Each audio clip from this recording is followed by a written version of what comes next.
Hello everyone, this is Mrs. Travai and this is the Introduction to Research in Molecular Biology course. We are going to be talking about vectors and libraries, and this PowerPoint has been provided by the Waxman Student Scholars Program at Rutgers University. So let's take a look at what we're going to be learning. Chapter 1. We're going to be looking at recombinant DNA technology and how we are able to manipulate genes to be able to study them.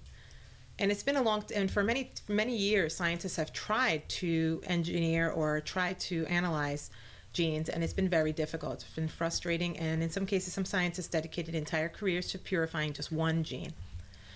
Genes are made up of nucleotides, and they are found on chromosomes, and we're going to take a look at that. So how do we actually study or purify individual genes? In the past, some of these names, these people here, are important information, important figures. They actually were given a Nobel Prize for genetic engineering experiments, and they are the foundation of what this research, or how this research was built. We're going to be working with a plasmid called PEEX, and that is going to be our vector. And what Rutgers has done for us is they inserted a gene into a vector and placed it and amplified it using bacteria.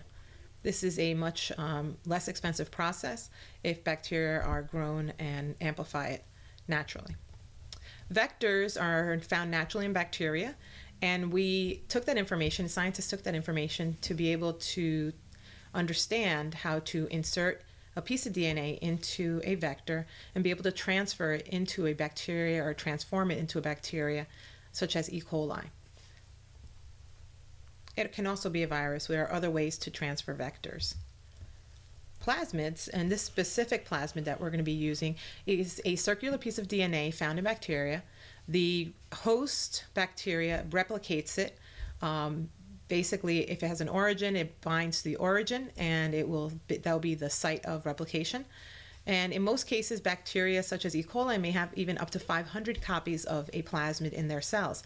This is great because that gives it a large volume per cell, and when those colonies multiply, or those cells multiply, they form large colonies. This plasmid also has some very important portions or sections.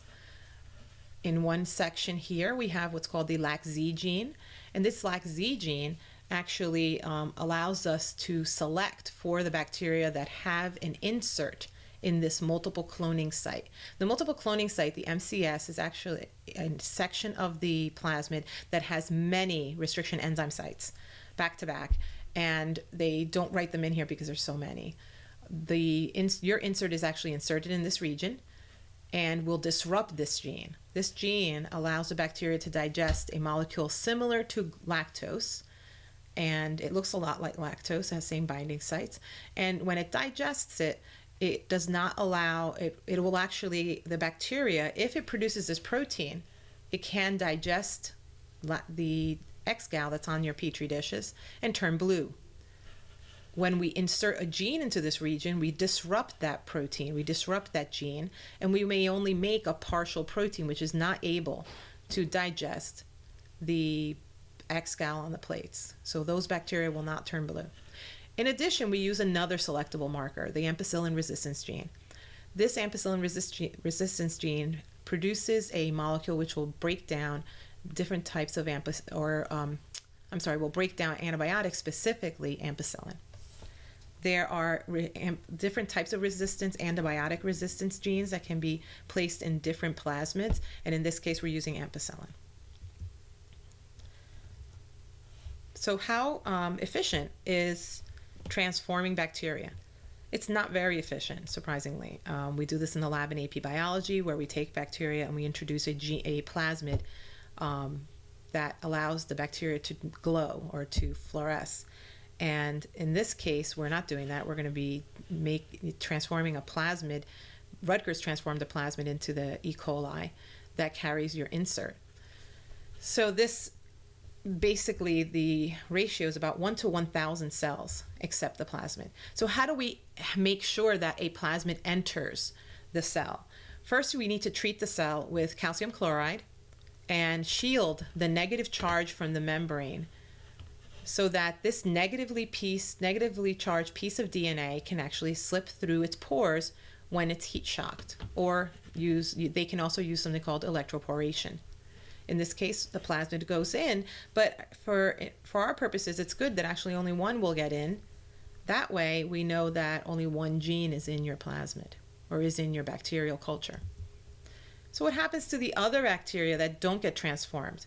Well, basically, they don't have the plasmid that allows them to break down ampicillin. All your culture material, all your petri dishes will have ampicillin in them, and therefore, when these bacteria don't accept it, the plasmid is only going to reproduce for the one that has the bacteria will only produce with the one that has the plasmid. Okay. And so in this case, that's what will happen. We have a bacteria that now everything else has died and it can survive. And on the petri dish, it will create a colony of bacteria with hundreds and hundreds of cells. And this is what it will look like. So the colonies, when the library is created at Rutgers University, they plate them onto petri dishes, which are called libraries. And in this case, you'll see that these cells that are growing must have the plasmid, because it actually allows this plasmid allows it to be resistant to ampicillin, allows it to grow. The dead cells don't grow. Some of the safety features with working with these types of plasmids is that they won't reproduce in nature. There's a level of biological containment that these engineered plasmids are unable also to transfer DNA from one to another. So we're able to do that to protect nature. But in naturally occurring bacterial populations, bacteria can transfer DNA from one to the other naturally. And this is a big problem in medicine, and especially in hospitals, where we might have a patient having an antibiotic-resistant bacteria, passing it to another patient through contact, maybe just the nursing staff or the hospital staff moving from one room to another. It could be as simple as that. And okay, this is the LAC-Z gene. It produces beta-galactosidase. And I talked about it before. XGAL is placed on the plate, and this material mimics the lactose. And this beta-galactosidase linkage here is able to be broken down through hydrolysis, and you produce galactose and glucose. This is a form of nutrients that the bacteria can absorb, and therefore this happens naturally for bacteria that have the LAC-Z gene. But in our case, when they break down XGAL, when this is actually cleaved, it allows the bacteria to turn blue. It creates a pigment that actually changes color and allows us to detect it. So basically, wherever you have the LAC gene intact, you'll have a blue bacteria. Wherever you have an insert or a gene of interest, such as the ones from our plant, in here, it disrupts the LAC-Z gene. You only make a partial protein, and therefore the partial protein cannot digest XGAL and does not turn blue, so they are white. So we are looking for white colonies. Okay. And now, like I said before, our petri dishes that we receive from Rutgers are considered DNA libraries. They are basically collections, random collections of DNA that have been cloned into a vector.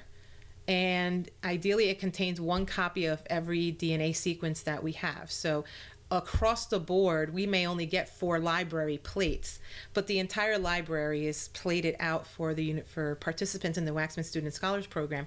And therefore, hopefully, we are sequencing the whole organism by using all these plates. You can make libraries for genomic DNA or cDNA, which we'll talk about in a second. So in the construction of a genomic DNA library, which is done when you're sequencing huge genomes, you can use a process called shotgun sequencing. There are other processes, but this is just one of them. And again, it's the same type of process where instead you're starting with a chromosomal piece of DNA. You're partially digesting it to fragments. Those fragments are then being ligated into plasmids that have been cut with the same enzymes, so the sticky ends match.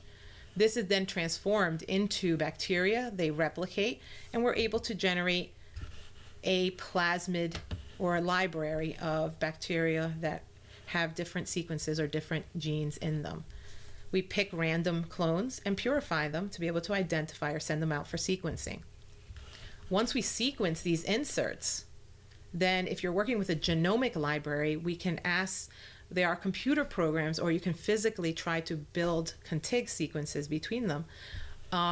In the case of the information, some of these sequences, like this blue sequence here, may overlap. It may match this green area, but it also matches this orange area.